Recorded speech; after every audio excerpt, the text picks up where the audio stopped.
صباح الخير يا بنات، عاملين ايه؟ اتمنى تكونوا بخير وصحة وسلامة. ازيكم؟ في حلقة جديدة من برنامجكم المفضل الدردشة الصباحية. محتاجين يا بنات النهاردة نتكلم عن ان ازاي المحافظة على الصلاة في مواعيدها هتصلح حياتك بجد من كل الاتجاهات وكل الجوانب. عايزة اقول حاجة قبل ما ابدأ، ان احنا كبني ادمين عامة حاجة اكتشفتها، ان احنا لما بنسيب وقتنا ونزنق نفسنا عشان نعمل حاجة لاخر لحظة، آه بنزهق من الحاجة دي وبنبطل نعملها. على عكس لو انا صحيت اديت لنفسي مساحة ان انا اعمل الحاجة دي وما زنقتش نفسي للاخر، ساعتها ببقى مستمتعة بالحاجة ومستمتعة بالبروسيس، وببقى قابلية ان انا اعمل الحاجة دي كتير وانتظم فيها الوقت طويل بتبقى اعلى بكتير. ودي حاجة انا خدت بالي منها من تاني اسبوع جامعة، لان انا خدت بالي ان انا اول اسبوع جامعة كنت بجد متحمسة ان انا اروح وكده وبتاع، وبعدها الموضوع ده بدأ يقل. وسألت نفسي طب يعني ايه ده؟ الحماس بتاع ايه ده داخل الجامعة خلص. ولما بصيت في الحاجات اللي انا، طب ايه الفرق؟ ايه الحاجات اللي كنت بعملها مثلا بتخليني متحمسة؟ كانت حرفيا الحاجة الوحيدة ان انا بدي نفسي مساحة كل يوم الصبح ان انا اجهز واعمل لانش بوكس بتاع الجامعة، عشان ايوه لازم نعمل لانش بوكس للجامعة. وفعلا لما بقيت اصحى بدري، او بمعنى اخر ان انا ادي نفسي وقت ان انا اجهز، بقيت بصحى كل يوم انا مبسوطه ان انا رايحه الجامعه ومتحمسه وبحب احضر المحاضرات، وما بقيتش بيرند اوت، وقدرت اكمل الترم، وفعلا درجاتي طول الترم كانت كويسه. علشان كده بالعقل وبالمنطق، علشان ننتظم على الصلاة لازم نصلي الصلاة في ميعادها، لأن أنا لو أخرت الصلاة هبقى زنقت نفسي في وقت قصير، فالصلاة هتتكروت، فأكيد مش هحس بخشوع، ومش هحس بالمشاعر اللي حد تاني عامل وقت للصلاة في يومه بيحس بيها.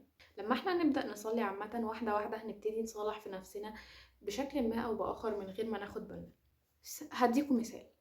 لو أنا دلوقتي قررت ان انا خلاص يا جماعه الصلاه في ميعادها، يعني الصلاه في ميعادها، اول حاجه هرتب يومي على حسب الصلوات. فهبقى طب الفجر الساعه كام؟ خلاص الساعه كذا، فانا هصحى الساعه كذا، وعشان اصحى الساعه كذا لازم الفجر دلوقتي الساعه 5، فانا لازم انام بعد العشاء على طول او بعد العشاء بشويه، بس اللي هو ايه ما اسهرش. فانا دلوقتي يومي اصلا، ملامح يومي اتحددت، اللي هو انا هصحى الساعه كذا وهنام الساعه كذا، وكل حاجه كل التاسكات اللي محتاجه اعملها هعملها في الوقت المعين. فبالتالي ايه، مش هسهر وبتاع واجل التاسكات، لان انا عارفه لا الساعه كذا انا لازم انام علشان اصحى الفجر.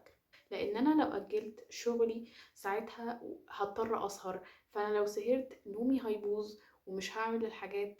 فهيبقى موضوع ان انا اسوف هيبقى اصعب بكتير من ان انا اعمل التاسك لوحدها. فواحده واحده هتلاقي نفسك او نفسك بقيتوا ملتزمين اصلا عامه باي حاجه بتعملوها.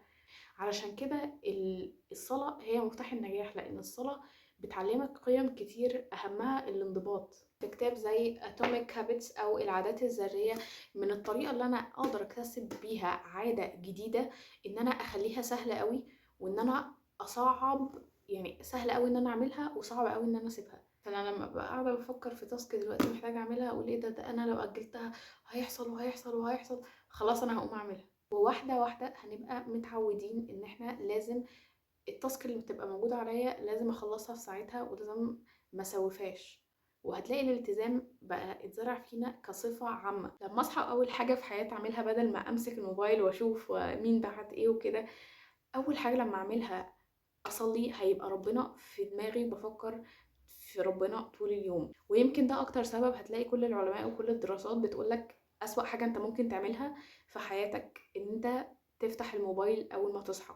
لان انت اول ما بتصحى دماغك دي بتبقى بتتبرمج، فانت تخيل ان انت اول حاجة صحيت يعني ايه برمجتها انه انا دلوقتي النهارده عايز كل حاجة بعملها تبقى بترضي ربنا. وبعدها مثلا هقولك ان انا عندي جامعة النهارده، فنشوف جدول الجامعة هلاقي ان انا دايما بيبقى عندي من 9 ل4 او من 9 ل3، فهي في الوقت ده. فايه ده انا كده آه، لازم اصلي الظهر في الجامعة، فهروح لابسة لبس واسع علشان انا هصلي، فلبس ينفع اصلي بيه. وهروح مش حاطة ميك اب ليه؟ لان انا هصلي، فانا محتاجة ان انا اسهل على نفسي البروسيس بتاعة الوضوء، وان انا يبقى لبسي مريح للصلاة، ويبقى لبسي اقدر اصلا ان انا اصلي بيه. فتلقائيا واحدة واحدة نبطل نحط ميك اب، نبتدي نلبس لبس واسع، ابتدي واحدة واحدة احس طب ايه ده، انا عايزة اقرب صور اكتر وعايزة اطول اكتر في الصلاة. فلاقي زي ايه ده، طب انا عايزه احفظ صور جديده فابدا احفظ قران، ولما ابدا احفظ قران ابدا طب انا عايزه يبقى ليا ورد يومي. ولما نقرا عامه، لما نقرا قران كتير، مثل القران ايه، ان القران فعلا بيربينا من اول وجديد. لان احنا بنسبه كبيره احنا العادي اللي احنا الحاجات اللي احنا شايفينها عادي كتير قوي ممكن تبقى حرام، احنا بس متعودين ان هي عادي عشان احنا بنشوفها كتير. فبالتالي واحدة واحدة بنبتدي احنا نتغير لنسخة احسن، نسخة فيها اخلاقنا احنا كمسلمين. وابتدي كمان ابقى متحمسة للصلاة. ليه؟ لان انا حفظت صورة جديدة فانا عايزة اسمعها في الصلاة، انا عايزة وانا بصلي اقرب الصورة الجديدة اللي انا حفظتها واستشعرت معانيها ولقيت وفهمتها. علشان احفظها لازم اشوف تفسيرها واشوف معانيها وكده. فانتوا واخدين بالكم احنا رايحين فين؟ يعني احنا الاول طب احنا عايزين نبدا نصلي، واحده واحده طب خلاص هنبطل نحط ميك اب ليه لان مش هعرف اصلي.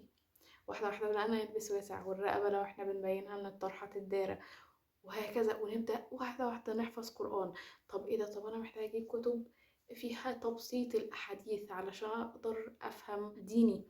واحده واحده ابتدي طب انا عايزه ادور على تفسير القران، وابتدي اتعلم على شيوخ واعمل فولو لشيوخ وناس انا بفهم منها ورجال دين. وبعد كده ابتدي اشيل الناس اللي انا بتابعها اللي ما بتخدمنيش في ديني، وهكذا. هي بروسيس. النبي عليه الصلاه والسلام كان اعظم الناس هما في الدنيا، ورغم كده رب العالمين يقول له فاذا فرغت خلاص فانصب. ينصب النبي صلى الله عليه وسلم قدميه في العباده بعد الفراغ من الشغل. يعني النبي عليه الصلاه والسلام ربنا قال له فاذا فرغت اي من عملك، من صميم شغلك، من اداره الامه ومتابعه بقى احوال المسلمين. ان الله اشترى من المؤمنين انفسهم واموالهم بان لهم الجنه، هي بيعه تبذلها لاحد المشترين. اكتشفت النهارده الصبح بودكاست اسمه فاهم، هو بودكاست ديني جميل قوي. انا اتفرجت على نص حلقه بس، يعني ايه خلاص مش قادره فصلت. بس جه في بالي ايه رايكم يا جماعه لو اعمل حلقه اقول لكم فيها على اليوتيوبرز اللي انا فعلا بستفاد منهم، واقول لكم على اسامي شيوخ وبودكاست دينيه وكتب مفيده قوي ليها علاقه يعني ايه بالدين.